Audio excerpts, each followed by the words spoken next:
Hello friend, welcome to Stories by Tocci. We bring you interesting folk tales. Please don't forget to hit the like button, please share, and don't forget to subscribe to my YouTube channel. Thank you for doing so. Now let's get into the story. The streetlights in Ajimbi flickered like tired eyelids trying to stay awake as Anya sat on the edge of her bed, her eyes locked on the ceiling like it held the answer to every silent question. The fan above creaked in slow circles, sighing with each turn, like it too was weary of watching a woman quietly swallow the lump of disappointment every night. In the room next door, the soft snores of her children rose and fell like distant waves, innocent and unaware, while Kelechi hadn't returned from wherever he always managed to disappear to on Friday nights. Unyi had stopped asking. A long time ago, she'd learned that some questions dried on the tongue before they even formed, because the answers came wrapped in more pain than silence ever brought. Her nightgown clung to her like a second skin, soaked with sweat and buried thoughts. Her fingers tapped a slow rhythm on her lap, not out of impatience, but as a silent protest against the thunderous stillness inside her. Love, they say, is blind. But Anya knew better. It wasn't blind. It just chose not to wear glasses when the truth became too painful to see clearly. And that truth walked back into the house at 2:41 a.m., reeking of perfume that didn't belong to her and cologne she didn't buy. Kelechi didn't sneak in. He never did. He walked in like a man who'd paid rent with betrayal and was proud of it. Their eyes met in the dim light. His glance was casual, almost lazy, like he'd merely stepped out to fetch air. Anya didn't flinch. She'd grown used to the routine, his absence, the scent of lies, the quiet return. What hurt more was how quickly she had stopped hoping he'd be different. The next morning came with sunshine that felt like an insult. The birds chirped, the neighbor's generator hummed to life, and life outside their gate moved with a rhythm that mocked the ache she tried to bury beneath duty. Anya stirred the oji in the pot, her wooden spoon scraping the base of the aluminum pot like it too wanted to speak the words she never dared to say. Junior came into the kitchen, rubbing his sleepy eyes and asking if Daddy had gone to work already. She smiled and nodded. Ada hummed from the bathroom, singing a tune she'd heard from TikTok, her voice soft like petals floating on troubled water. Chichi, the youngest, clung to her wrapper and asked if they could go to the park on Sunday. Anya answered them all with a gentle voice that didn't betray the storm bruising her chest. Behind her smile lived a sorrow that had learned to dance. It wasn't that she didn't feel, no, she felt everything too deeply. But silence had become her armor. She wore it not because she was weak, but because she refused to let her pain become their inheritance. Outside, Kelechi was laughing with a woman in a tight dress by the corner shop. Unyi saw them. Everyone did. But like the roots of a tree hiding beneath soil, she buried her reactions. The neighbors whispered, "Of course." Pity hung around her like smoke, but she never coughed it out. She simply adjusted her scarf and walked on, her eyes fixed forward, as if hope still waited at the end of her street. Inside their modest living room, the walls knew more stories than any diary could hold. That was where Anya once danced with Kelechi after they bought their first car. It was also where he once shouted at her for asking why he came home smelling of roses when he worked in a printing press. The cushions sagged with the weight of untold conversations. Anya sat there most evenings, folding school uniforms, marking food timetables, and helping with homework, all while Kelechi scrolled through his phone with a crooked smile, texting someone who wasn't her. The sound of children's laughter often masked the creak of a cracking heart. Still, she served dinner with warmth. She listened to Ada's school stories, corrected Junior's spelling, and held Chichi as she drifted off mid-sentence. If motherhood were a crown, Anya wore hers with quiet grace. Kelechi sometimes threw in a compliment like one would toss scraps to a hungry dog. "You're doing well with the kids." She'd nod, not because it meant anything, but because she no longer argued with empty words. Love had become a duty. Marriage, a contract. Her heart, a locked drawer with no key in sight. Yet every night she prayed, not for Kelechi to change, but for the strength to keep her children whole. She feared that if she broke, they would bleed from wounds they didn't cause. So she swallowed her pain, like bitter medicine she hoped would make the silence easier to bear. It was on a Wednesday, the one day the water pump always failed, that something shifted. She was sweeping the corridor when she saw a message flash on Kelechi's second phone. He'd left it on the table. It wasn't the message itself that undid her. It was the familiarity in the words. "I miss waking up beside you," the sender had typed, followed by a heart. Anyi didn't scream. She didn't cry. She simply stood there, broom frozen mid-sweep, as her lungs forgot how to breathe. The silence inside her roared like thunder across a clear sky. She left the phone untouched and returned to cleaning, each sweep louder than the last, as if trying to erase not dust, but disappointment. That evening, Kelechi came home with suya for the children. They ran to him like a returning hero. Anyi watched from the kitchen, one hand on her hip, the other washing okra. "Daddy's the best," Tocci shouted.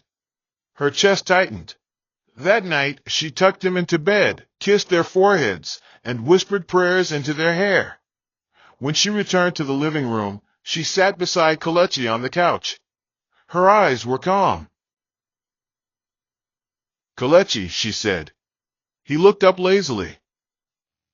"When you finally leave, I won't stop you." He laughed, thinking it was a joke. She didn't, and in that silence, he finally blinked.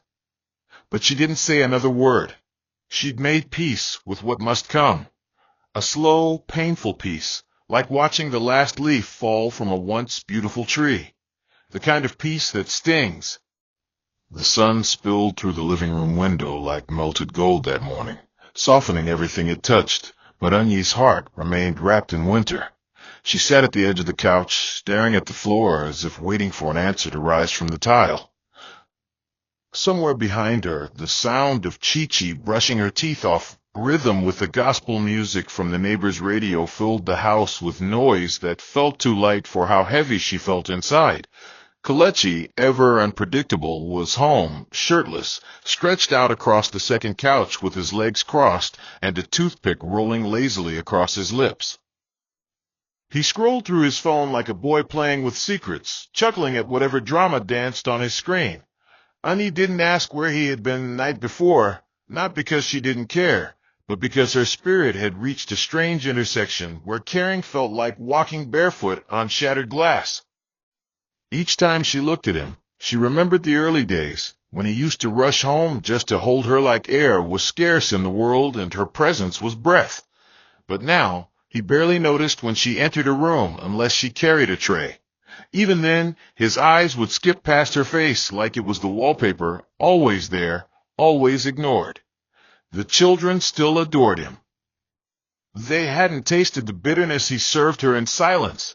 They only saw his suya and sweets, the hugs that came with jokes, the loud laughter that drowned out the ache hanging in the corners of the house like cobwebs. And Anyi, still determined not to rob them of that innocence, played along serving rice while pretending not to notice the scent of betrayal that trailed him like a stubborn perfume. Later that week, while they sat in the compound under the mango tree after dinner, Ada asked a question that fell like a heavy stone in a calm river. "Mom, why don't you and Daddy ever laugh together anymore?" Anyi blinked, caught between the sting of truth and the urge to protect her daughter's wonder. Kelechi, who had just stepped out to take a call, missed the question entirely, or perhaps, by fate, it was never meant for him to hear. Anyi brushed Chi-Chi's hair slowly as she answered, "Sometimes people laugh on the inside, Ada. You just may not see it on their face." The girl didn't press further, but Anyi saw the thought linger behind her eyes like a bird circling a tree, unsure where to land. It wasn't just Ada. Junior had begun to change too. He grew quieter, more withdrawn, as though he sensed the crack in the family portrait they all hung their dreams on. And Chi-Chi, sweet and oblivious, often played pretend phone calls, saying things like, "Hello, Daddy. come home early today. Mommy is lonely." Anya would turn away before the tears caught her. Nights became lonelier than she admitted.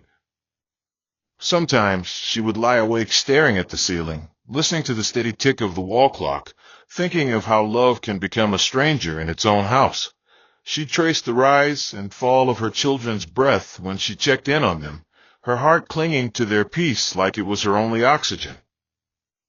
And then she'd return to her room where Kelechi would be on the bed, sleeping soundly, one hand tucked under his cheek like a boy untouched by guilt. She would lie beside him in silence, the space between them wide enough to hide 1,000 unsaid things. It was Auntie Gloria who first asked her plainly what the matter was. She had dropped by one afternoon with a basket of okra and her ever-observant eyes.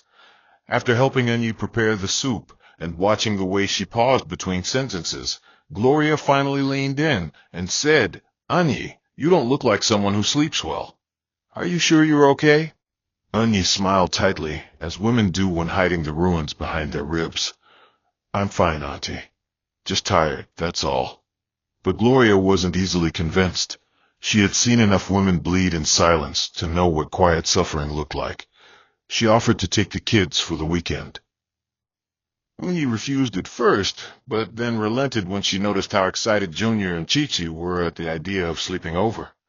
That night, with the house unusually quiet, Kelechi didn't return.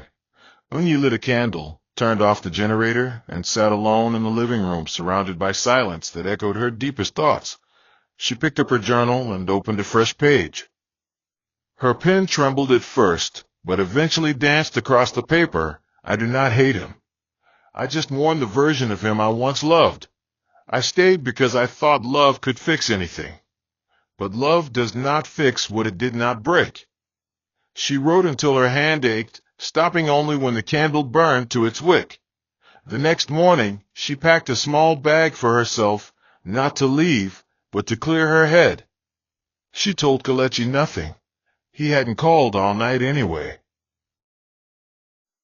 By the time she returned from her brief stay at Mama Rosa's house 2 days later, the atmosphere in her home had changed, but only slightly. Kelechi greeted her with the kind of distant warmth you give to an acquaintance. The children jumped on her like puppies who had been waiting at the gate. Chichi wrapped her arms around her waist and whispered, "Don't ever go again." Ada helped her unpack. Junior stayed close, quietly watching her every move, as though trying to decode her silence. Anya smiled through it all, kissed their foreheads, and went straight to the kitchen to prepare lunch like nothing happened. The doorbell rang in the middle of her slicing onions. Kelechi's phone had arrived in a package, one he claimed he didn't order. He took it, examined it, then walked to the backyard to make a call. Anya didn't follow. She rinsed her hands, wiped them, and stood in the corridor for a while, staring at the way sunlight sliced through the half-open curtain, like truth forcing its way into a lie. That evening, while everyone else was asleep, Anya lay awake and stared at the ceiling again. But this time, she wasn't counting the ticks of the clock. She was measuring her resolve. The silence that once felt like surrender had started to feel like armor. Not because she wanted to fight, but because she was finally done bleeding for a war she never started. When she eventually drifted into sleep, it was the kind of sleep that came from exhaustion, not peace. But even that was progress. And in the shadows of her room, she whispered to herself, "One day I will speak. But not today. Today I build my calm."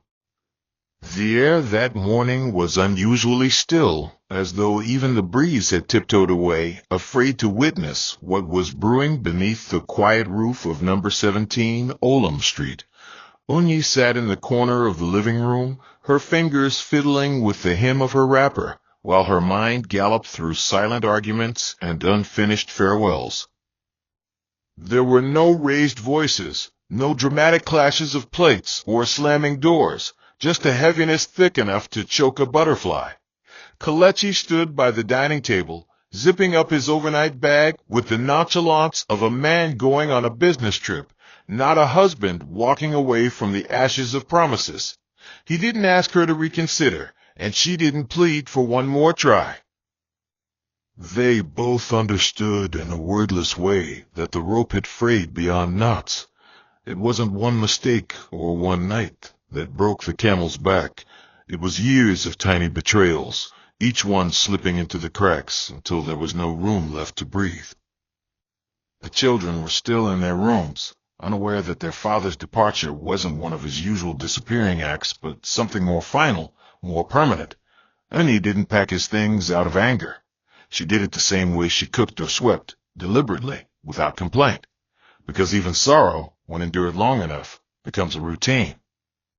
She had waited for him to change, then she had waited for herself to stop hoping, and now she was just waiting for peace to return, whatever shape it would take.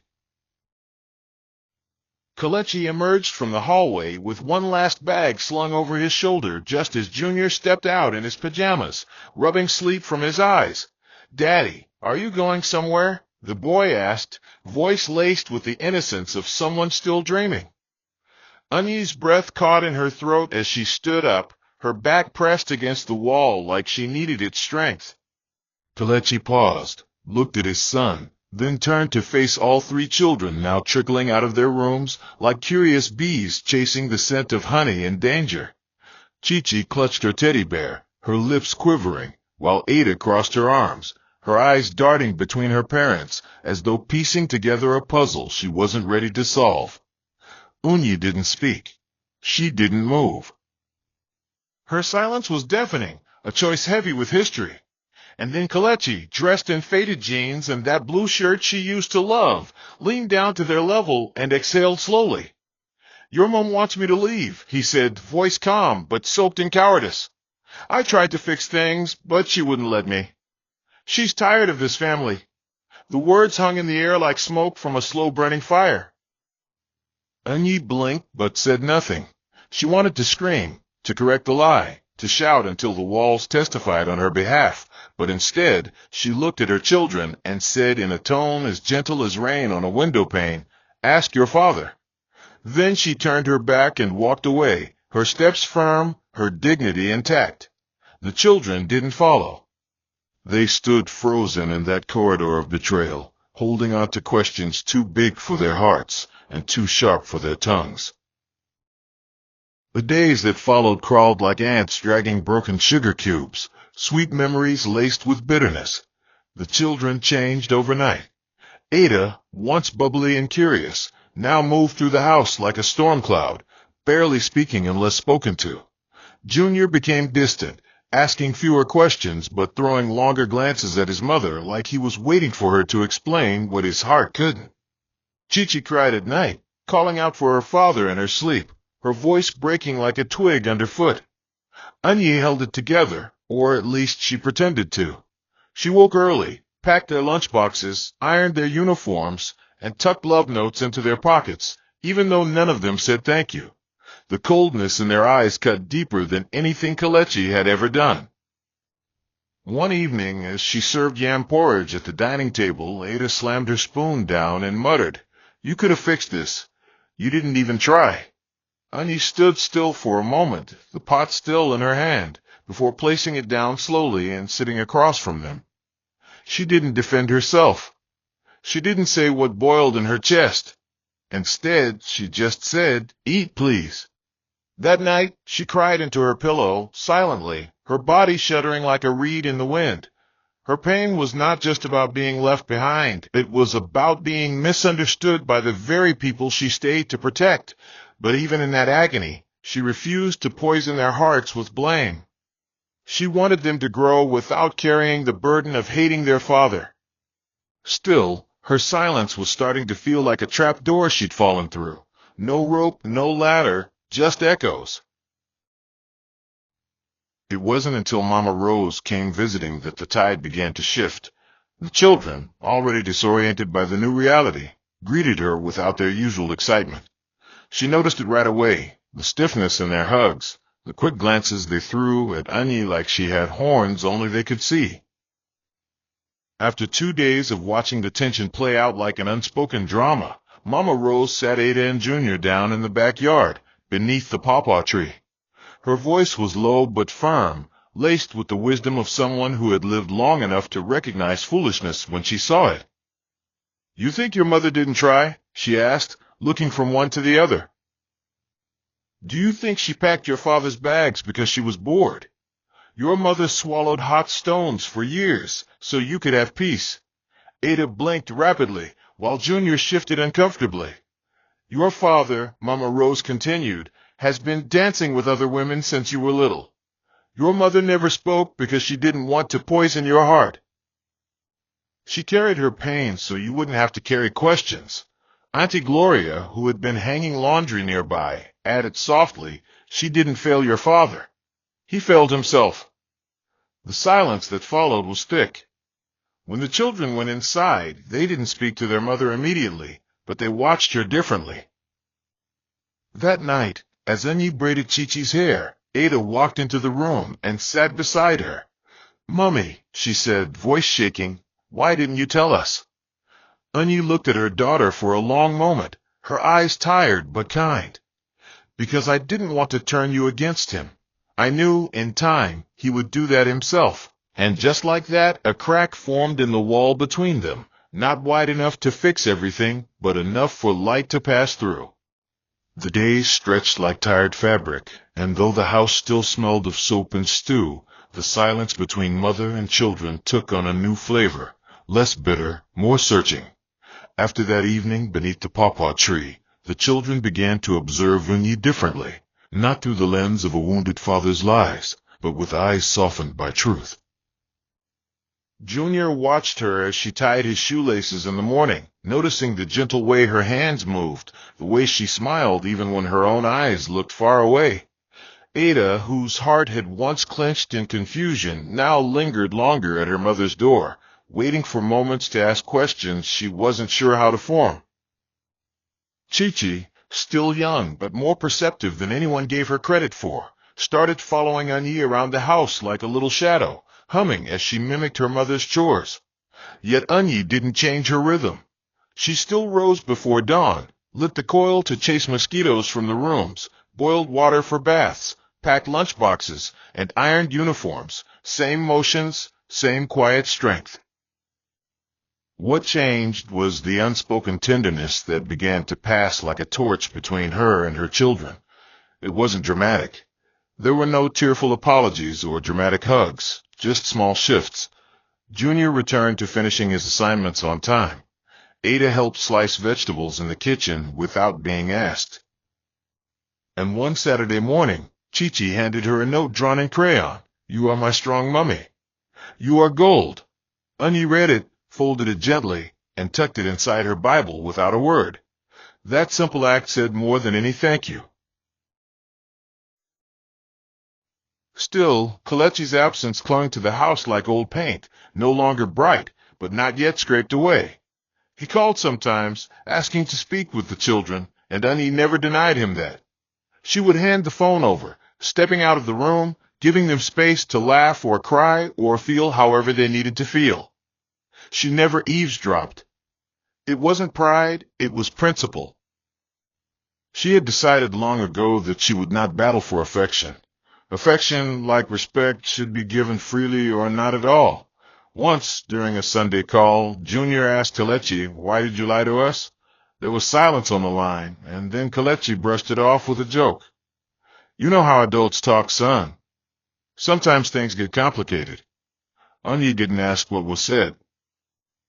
Junior told her himself later that evening, his voice calm, but laced with a wisdom older than his years. "Daddy lies a lot, Mum. I think he's scared of looking bad." Annie didn't respond. She simply placed her hand on his head and nodded slowly. She never spoke ill of Kelechi, not out of denial, but because she believed that truth, when left alone, will eventually rise like smoke. And true to form, the cracks in his image widened without her help. A week later, Ada overheard from a neighbor's daughter that their father had moved in with a woman named Mabel, who worked at a beauty salon. She didn't cry when she told Annie. She just asked, "Did you know?" Annie, cutting bitter leaf at the time, paused and said, "Yes," and then continued cutting. That was the moment Ada truly saw her mother, not just as Mom, but as a woman who had swallowed oceans and still stood tall. One night, the generator had failed, and the house sat in darkness, lit only by candlelight. The children huddled in the living room, legs tucked under wrappers, while Ony made a cara in the kitchen. The smell floated through the house like a warm memory. Tocci was giggling over a silly drawing, and Junior was trying to fix a faulty torchlight. Ada sat closest to the candle, her notebook open but untouched. After a long pause, she said aloud, "You never shouted, Mom. Even when Daddy blamed you in front of us, you never tried to defend yourself. Weren't you angry?" Ony flipped the ekara gently, the oil hissing like a voice that wanted to interrupt. She didn't answer immediately. Then she said, "There are fights you walk away from, not because you're weak, but because you know no one wins when the house burns down." Ada stared at the flame. But didn't it hurt to let him lie? Ony turned off the stove and sat beside her daughter, the plate of akara between them. "It hurt," she said, "but not as much as it would have hurt to raise children who didn't know how to find the truth for themselves." The silence that followed was sacred, not awkward, not forced, just sacred. That night, Ada cried in her mother's arms, tears of regret and relief tangled together like vines growing in opposite directions. Junior joined them after a while, sitting on the floor, leaning against Ony's legs. Even Tocci, sensing something unspoken, dropped her drawing and curled up beside her mother. It wasn't a family healed, but it was a family trying, and that was more than Ony had ever dared to hope for. Word spread slowly in town about Kelechi and Mabel. Stories always had a way of growing legs in Ejimbi. Some said Mabel had 3 children of her own. Others said she had no children but 3 lovers. Whatever the truth was, it became clear Kelechi wasn't the hero he had painted himself to be. He called less, sent money sometimes. But the children were no longer holding their breath by the window for his return. The house, once clouded by confusion, began to breathe again. Ony rearranged the furniture, not because it needed change, but because she did. The couch that once held memories of silence now faced the window. The rug was changed to something brighter. She painted one wall yellow. Small things. But they made the space feel new, like a skin shed. One morning, she stood in front of the mirror adjusting her scarf when Tocci asked, "Are we okay now, Mummy?" Ony smiled, bent down, and kissed her forehead. "We're learning to be," she replied. And that was the truth. Healing wasn't a straight road. Some days were wide and breezy. Others were narrow, with rocks that made you stumble. But the important thing was that they were walking it together now, no longer in separate corners of the same house. And though Kelechi's shadow sometimes lingered at the edge of their joy, it never swallowed it. Not anymore. Ony had become the quiet compass her children followed, not because she shouted directions, but because her steadiness taught them where true north lay. The smell of roasted groundnuts filled the air that evening, drifting from the street vendor stationed just outside the gate like a silent observer of the home within. Ony stood at the balcony, watching the street lamps flicker to life as darkness crept in like a cautious guest. She held a cup of warm zobo, its surface steaming like the thoughts swirling in her mind. The house behind her was quiet, but not with the oppressive silence that once swallowed her joy. It was the kind of quiet that hinted at peace returning, even if in broken pieces. The children had each settled into new rhythms. Ada now helped with the dishes without complaint. Junior had started sketching again, his notebooks full of shaded faces that looked like men burdened by choices, and Tocci had taken to singing lullabies to her stuffed animals at night. There were no longer tantrums about why Daddy hadn't come, or accusations about why Mummy hadn't begged. That chapter, though still bookmarked in memory, had lost its venom. One afternoon, Tocci had asked if Daddy would be coming for her school play. Ony had crouched to her level and said with a softness that only years of pain could teach, "If he comes, it's fine. If he doesn't, we'll clap loud enough for 10 daddies." That moment sat in Anya's chest like a polished stone, small, heavy, permanent. It was in that same week she stopped crying at night. The ache remained, yes, but it had dulled, like a wound that itched only when it rained. It was on a Thursday that Kelechi reappeared, not physically, but through the back door of routine. He sent a package by dispatch, a new phone for Junior, a designer handbag for Ada, and a speaking doll for Chi-Chi. No note, no message, just items meant to say, I still matter, without asking how they'd been. Anya received the delivery with calm eyes and a closed mouth. She handed the gifts over without commentary, watching carefully how each child reacted. Junior thanked her with a shrug, plugged the phone in, and continued sketching. Ada opened the bag slowly, then zipped it back shut and placed it in her wardrobe. It's pretty, she said. Nothing more. Chi-Chi, excited as expected, ran to show her doll to Anya. She talks, the girl squealed, pressing the button repeatedly. She says, you're special. Anya smiled and nodded. And so are you, she whispered. Later that evening, Ada came into her room and sat at the edge of the bed. Mom, she began carefully, I think he's trying to buy us back. Anya turned from folding laundry and met her daughter's gaze. Maybe, she replied. But affection isn't a currency, Ada. And love doesn't work like market price. Ada exhaled, then lay back on the bed, staring at the ceiling. Did you ever think he would change? Anya paused, her fingers frozen on a pillowcase. I hoped, she said simply. But hope doesn't build homes. Actions do. That night, as they all ate dinner in a circle on the floor, the air held something new, acceptance, not bitterness. It was a quiet pivot from grief to growth. And though Anya still carried the ache of what once was, it no longer controlled the rhythm of her life. The next weekend, Auntie Gloria came by with fresh igloo leaves and a smile that carried more than just casual news. He called me, she said, her voice dipped in caution. Anya raised an eyebrow as she rinsed the leaves in the sink. And? She replied without turning. He asked if you've moved on. Said the children don't sound like they miss him. Anya chuckled under her breath, a dry sound that felt more like dust than humor. He left a fire and expected the ashes to wait for him. Gloria leaned on the kitchen counter, watching her sister with the admiration one reserves for people who survived what others didn't. Do you still love him? The question wasn't a dagger. It was a feather brushing a healed scar. Anya rinsed her hands and dried them gently. I don't know, she admitted.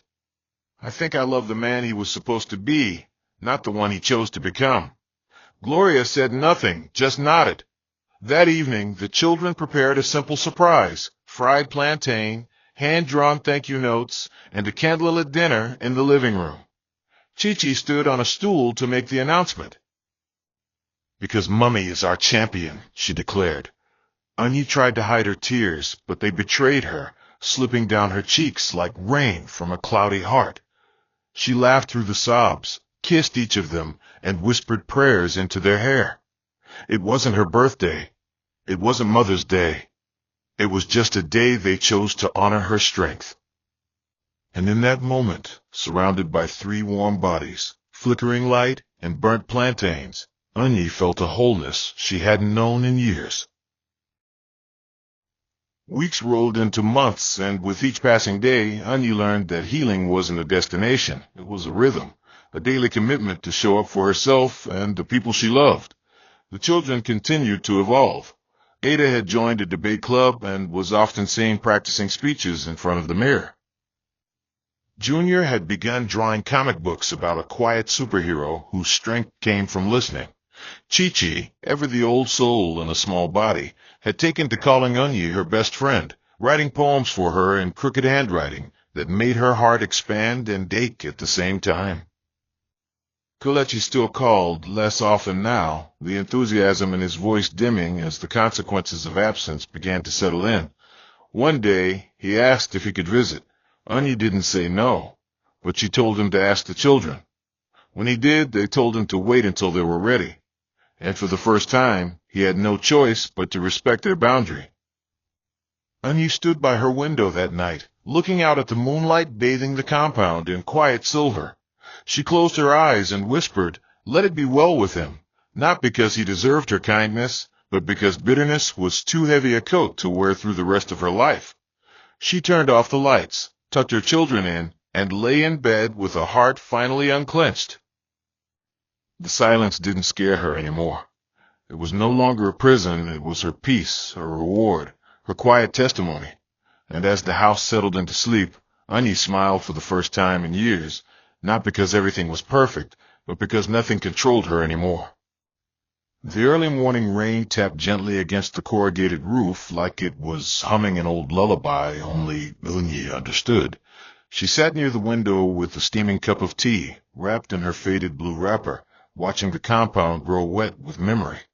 In the distance, birds flitted from branch to branch, unbothered by the gray sky.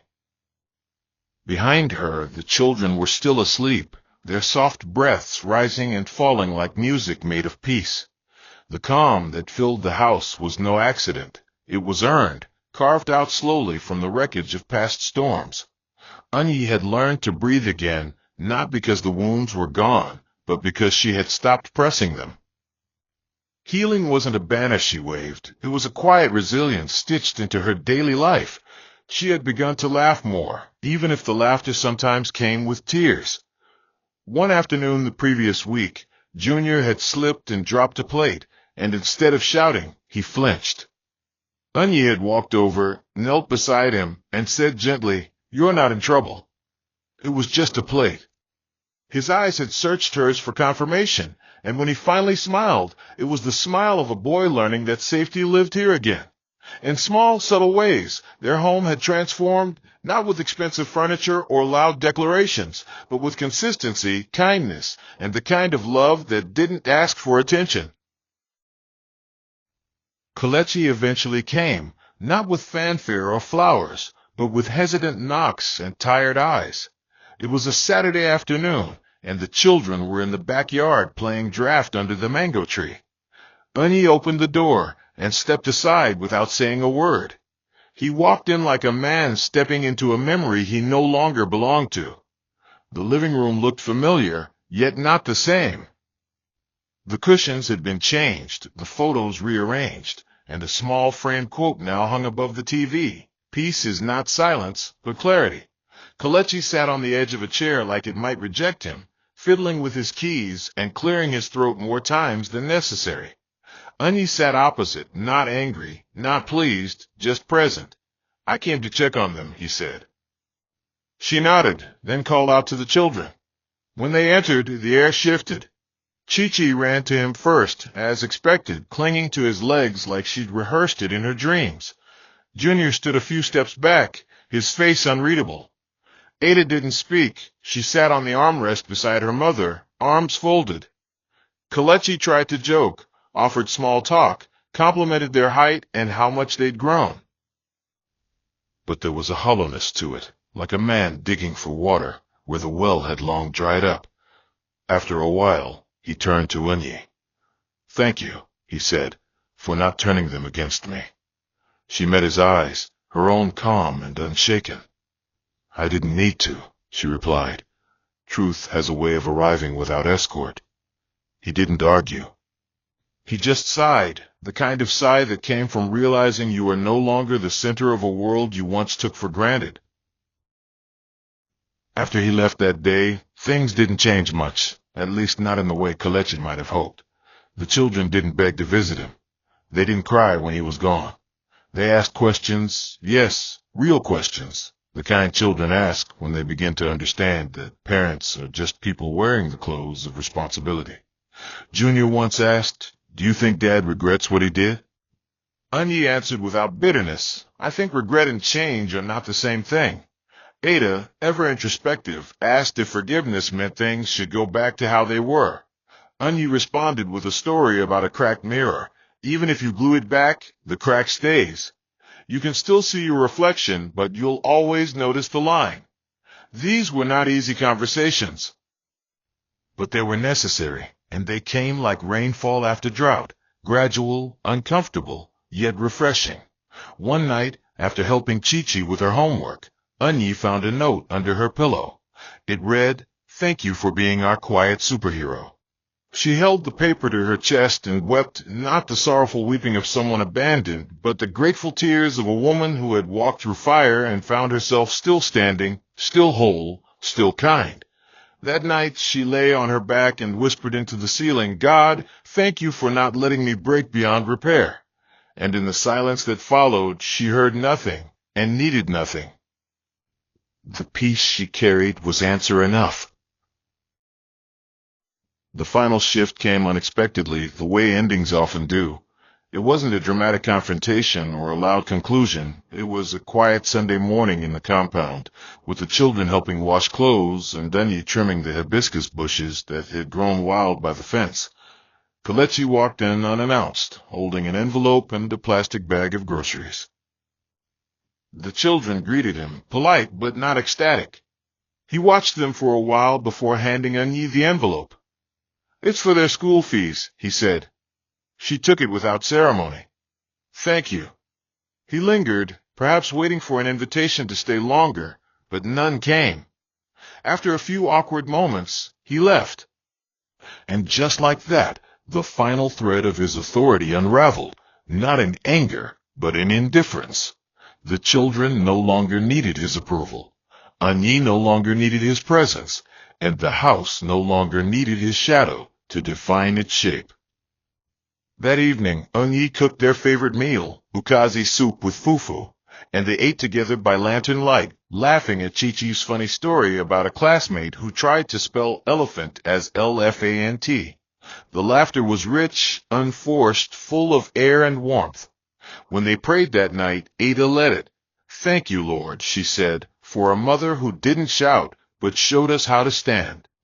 Anya held her children close, their heads pressed together, their hearts beating in rhythm. And as she turned off the last light and climbed into bed, she whispered one final thought to herself, not a question, not a wish, but a truth she had earned. I never needed to destroy his image to protect mine. Time did the talking. I just waited for it to speak. And then, for the first time in years, she slept like a woman who knew peace wasn't something you begged for. It was something you became. Not every battle requires noise. Sometimes silence isn't weakness. It's wisdom wrapped in grace.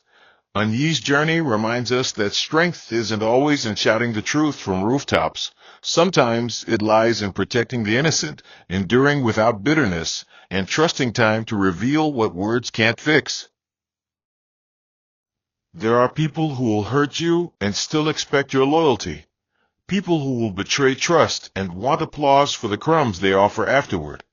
But you must understand this. You owe no one your destruction to prove you were once loyal. Protect your peace. Guard your mind. And if you're a parent walking through betrayal, remember, you can speak volumes without turning your children into messengers of pain. Let them see your dignity, not your damage. It's okay to grieve what could have been, but don't stay at the grave of lost promises. Wipe your tears, stand up, and build again, with or without applause. Because peace is not the absence of pain, it's the presence of clarity. And clarity often comes after the noise fades. If you've been through what Anya went through, be proud. You survived what tried to break you. And if you're still going through it, don't lose yourself trying to fix what didn't ask to be healed. Your silence will speak for you when the time is right. And when it does, it will be louder than any lie spoken against you. Father, we thank you for being our anchor when the winds of life threaten to tear us apart. We thank you for strength that hides in quiet hearts and for peace that comes not through explanation but through divine preservation.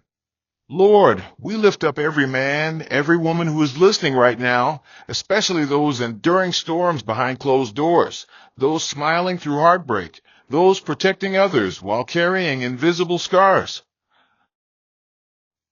We ask, Lord, that you grant them the strength of Anya, the courage to stay calm in the face of chaos, the wisdom to guard their children's hearts even when their own is breaking, and the grace to walk away without hate.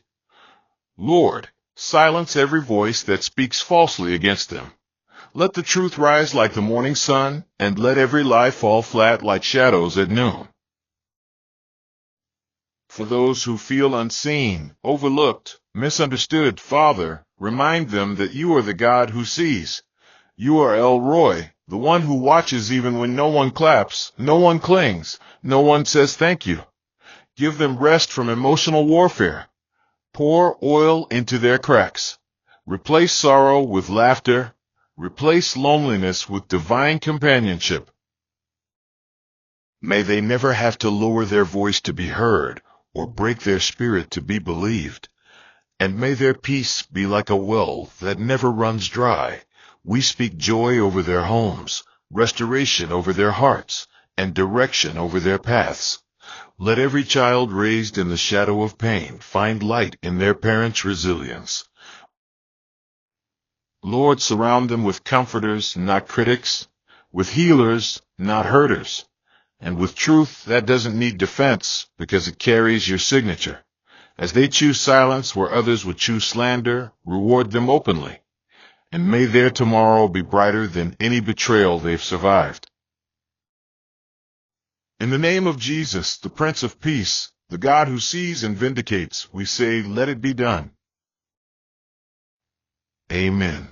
Amen. And amen. Hope you enjoyed this interesting story. Please don't forget to like, share, and subscribe to my channel. See you again in my next story.